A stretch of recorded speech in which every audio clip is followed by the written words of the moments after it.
दोस्तों नमस्कार। 22 अप्रैल को कश्मीर के पहलगाम में दहशतगर्दों के खेल के बाद देश में भयंकर आक्रोश के बीच जब हमने पाकिस्तान पर हमला किया तो देश में उम्मीदें हिलोरे मार रही थी। प्रधानमंत्री ने बिहार की भूमि से दहशतगर्दों और उनके आकाओं को मिट्टी में मिलाने की बात की तो देश के लोगों की उम्मीदें कहीं ज्यादा थी। मिट्टी में मिलाने का मतलब होता है कि टेरर इंफ्रास्ट्रक्चर की कमर को तोड़ देना। शायद सेना हमारी उसके करीब भी थी, लेकिन देश में सवाल ये उठ रहे हैं कि जब सेना हमारी काफी कुछ हासिल करने के करीब थी, उस वक्त क्या हमारी सरकार ने पैर पीछे खींच लिए। ये सवाल इसलिए उठ रहे हैं कि अचानक से जिस तरीके से सीज फायर किया गया उससे देश के डिफेंस एक्सपर्ट बुरी तरीके से हैरान थे। ये सवाल हम नहीं उठा रहे, देश के पूर्व थल सेना अध्यक्ष सवाल उठा रहे हैं। वो कह रहे हैं कि 3 दिन की लड़ाई में हमने आखिर हासिल क्या किया।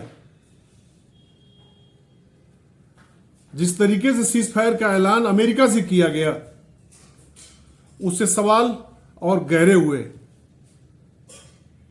सवाल यह है कि क्या वर्तमान सरकार देश से कुछ छिपा रही है। प्रधानमंत्री 2 दिन बाद देश के सामने आए,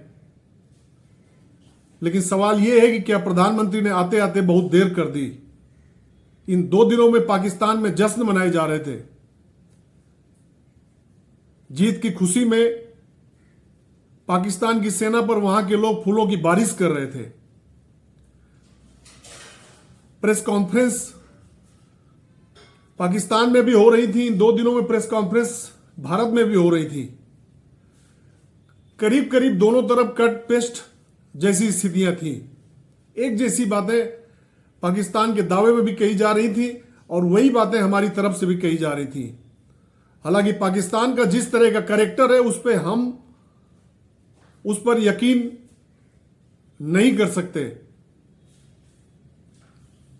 लेकिन हमारे प्रधानमंत्री के देश के सामने आने से ठीक आधा घंटा पहले जिस तरीके से अमेरिका के राष्ट्रपति डोनाल्ड ट्रंप ने एक बार फिर बयान दे दिया अमेरिका की मध्यस्थता का,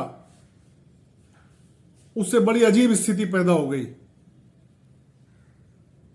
यह बात साबित हो गई कि अमेरिका की मध्यस्थता के बाद ही यह युद्ध विराम की स्थिति आई है। सवाल यह है कि हमने हासिल क्या किया और देश ने खोया क्या। क्या देश ने कुछ ऐसा खो दिया है जिसको पाने में और पूरी दुनिया में एक नैरेटिव बनाने में काफी वक्त जाया होगा। अमेरिका ने जिस तरीके से हिंदुस्तान और पाकिस्तान को एक तराजू पर तौला है, जिस तरीके से भारत के साथ में पाकिस्तान के लिए ग्रेट नेशन शब्द का इस्तेमाल किया अमेरिका के राष्ट्रपति ने, वो हमारे लिए विदेश नीति के लिए चिंता की बात होनी चाहिए। हालांकि प्रधानमंत्री ने अपने संबोधन में कुछ बातें बड़े साफ तौर पर कही। एक बात उन्होंने कही कि हम न्यूक्लियर ब्लैकमेल नहीं होंगे। न्यूक्लियर ब्लैकमेल होने का वक्त गया, लेकिन सवाल वहीं से उठता है कि क्या हम न्यूक्लियर ब्लैकमेल हो गए। यह बात इसलिए साफ होती है या इस पर सवाल इसलिए उठते हैं कि अमेरिका की तरफ से साफ तौर पर बयान आया है कि अगर भारत और पाकिस्तान के बीच युद्ध होता, दोनों न्यूक्लियर नेशन है, इसमें लाखों लोग मारे जाते। इसका मतलब साफ है कि पाकिस्तान ने हमको न्यूक्लियर ब्लैकमेल किया, उसके बाद अमेरिका का दखल हुआ और हम अचानक एक सीज फायर समझौते की स्थिति में आए। सवाल इसलिए खड़े हो रहे हैं कि प्रधानमंत्री के संबोधन में वो बहुत सारे सवालों के जवाब नहीं मिले। देश जिन सवालों के जवाब चाह रहा था, सवाल यह भी है कि कश्मीर का मुद्दा एक तरह से धारा 370 हटने के बाद शांत माना जा रहा था। धीरे धीरे यह माना जा रहा था कि पाकिस्तान का गेम कश्मीर में खत्म हो चुका है। लेकिन अमेरिका के राष्ट्रपति डोनाल्ड ट्रंप के कश्मीर पर दोनों देशों से बात करने के बयान के बाद जिस तरीके से पाकिस्तान ने उसको सेलिब्रेट किया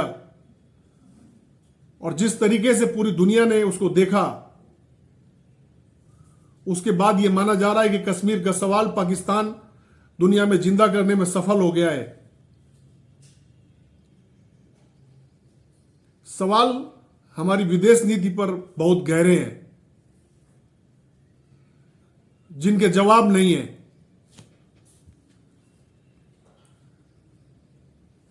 पाकिस्तान की तरफ से जिस तरीके से प्रोपेगेंडा मशीनरी ने काम किया, सवाल यह भी है कि क्या हम उसका सही से जवाब दे पाए।